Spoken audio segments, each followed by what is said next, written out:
Salut à tous. Est-ce que le Canada vaut vraiment la peine? Est-ce que ça vaut vraiment la peine d'abandonner sa situation dans son pays pour immigrer au Canada? Ça fait 5 ans que j'ai obtenu la résidence permanente canadienne et j'ai décidé de vous donner mon honnête opinion grâce à l'expérience que moi et ceux qui sont autour de moi, je vois, ont vécu. Donc, suivez jusqu'à la fin de la vidéo parce que je vais vous parler à cœur ouvert et je vais vous dire toute la vérité. Bienvenue sur la chaîne. Si vous n'êtes pas encore abonné, rassurez-vous de le faire car sur cette chaîne, vous allez avoir beaucoup d'informations qui vont vous aider. Passons au vif du sujet. J'ai immigré au Canada il y a quelques années. Je suis venue avec ma famille, avec mon mari et avec mes enfants. À travers le programme Entrée Express, donc nous sommes venus directement en tant que résidents permanents. Et j'ai décidé aujourd'hui de faire un bilan, une sorte de bilan. Est-ce que ça valait vraiment la peine de quitter le Cameroun? Je vais dire le Cameroun, bien que je ne sois pas partie du Cameroun. Mais est-ce que ça valait la peine vraiment de quitter le Cameroun pour venir vivre au Canada? Parce que je suis du Cameroun, j'ai vécu toute ma vie là-bas, à part quelques mois que j'ai passé, quelques années, pardon, 3 ans et demi que j'ai passé hors du Cameroun. Bon, vous allez faire, vous référer à votre propre pays et à voir chaque aspect que je vais utiliser pour comparer. Premier aspect, c'est au niveau de la famille. Je suis une personne très famille. Je suis une personne sociable. J'aime être entourée des gens que j'aime. Et les premiers, c'est la famille. J'ai construit ma famille à moi. J'ai ma petite famille. J'ai mon mari. J'ai mes enfants au Canada. Donc, je suis contente de ce côté-là. Mais il y a aussi ma grande famille. À part ma petite famille, je vis ici sans aucun membre de la famille. Je ne peux pas me lever et me dire, ok, je vais aller visiter telle tante ou tel oncle ou de temps en temps papoter avec les cousins. Ce qui rend la chose difficile pour moi. Et à ce niveau-là, je dirais non. Non, ça ne vaut pas la peine d'être ici, d'être isolé. Vous savez, le Canada, vous travaillez beaucoup, vous battez beaucoup. Et de temps en temps, vous avez besoin de déstresser. Mais il n'y a pas ça. Il n'y a pas, vous n'avez pas cette possibilité-là de participer à un baptême familial, pardon. Un baptême familial, de vous relaxer un peu avant de vous relancer le lundi. Donc, il y a ce manque-là.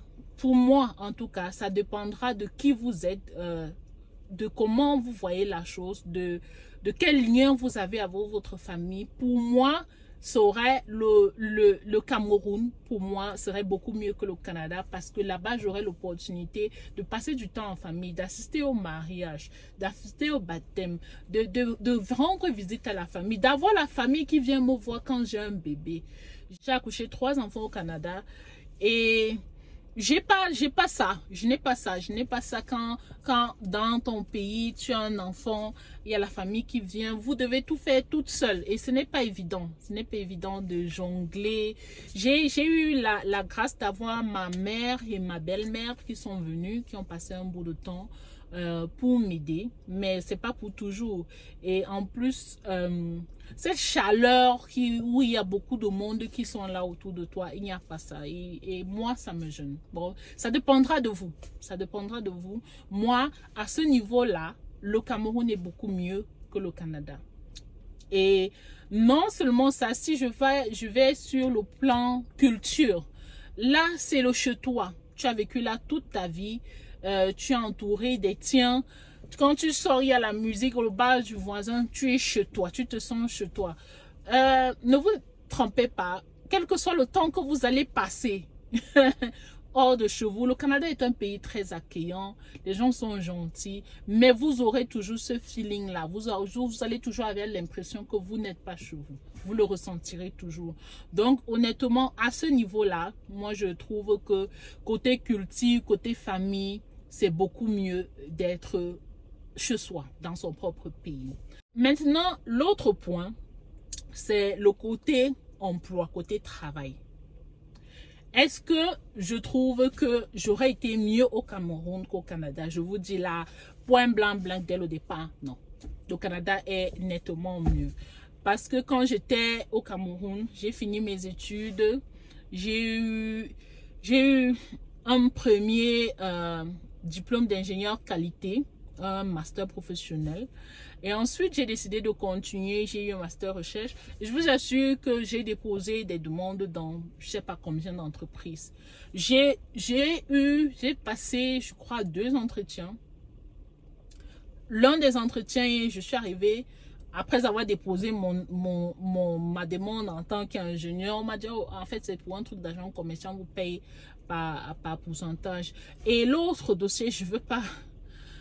En fait, l'autre dossier, l'autre entretien que j'ai eu, il m'a été clairement dit, une personne m'a dit qu'il fallait passer par un autre chemin, quoi, pour pouvoir avoir le poste. Donc, c'est ainsi donc que je n'ai pas pu travailler, mais il faut bien que je précise aussi que en fin de compte, j'ai quand même eu des vacations dans une université du pays qui me proposait des heures de cours. Je me dis que peut-être qu'à la longue, j'aurais pu me battre comme ça. Je devais avoir 3000 par heure, 3000 francs CFA par heure. En enseignant, peut-être j'allais pouvoir me frayer un chemin en tant qu'enseignant dans les instituts qui forment des gens en BTS et autres. Mais bon, ici au Canada, j'ai commencé, c'était difficile au début, mais aujourd'hui, côté emploi, j'ai un poste de manager et je trouve que c'est un poste que même dans mon pays, même au Cameroun, il m'aurait fallu. J'ai des amis avec qui j'ai fréquenté qui, jusqu'à présent, n'ont pas encore atteint ce poste-là. Certains n'ont même pas encore trouvé du travail.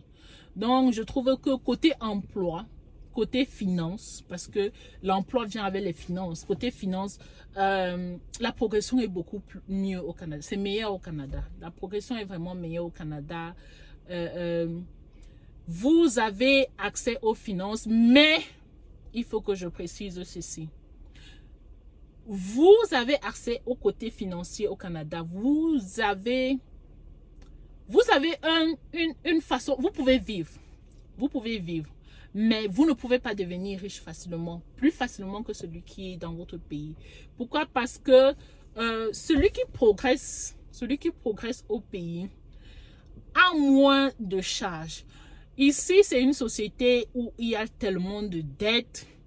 Les gens sont en dette pour faire tout. Les factures qui vous viennent à la fin du mois parfois dépassent votre salaire. Donc, être riche, c'est un peu plus compliqué. mais le bon côté, c'est que vous avez une situation. Peut-être que certaines personnes qui sont au pays qualifieraient de riches, mais bien sûr, au pays, il y a des gens qui ont une situation qui est beaucoup mieux. Donc, il ne faut pas que les gens se disent non, parce qu'une personne est à l'étranger, elle a forcément une meilleure situation de vie, elle est riche. Non. Être à l'étranger n'est pas synonyme d'être riche. Être au Canada n'est pas aussi synonyme d'être riche. Je vous dis la vérité. C'est pas synonyme d'être riche.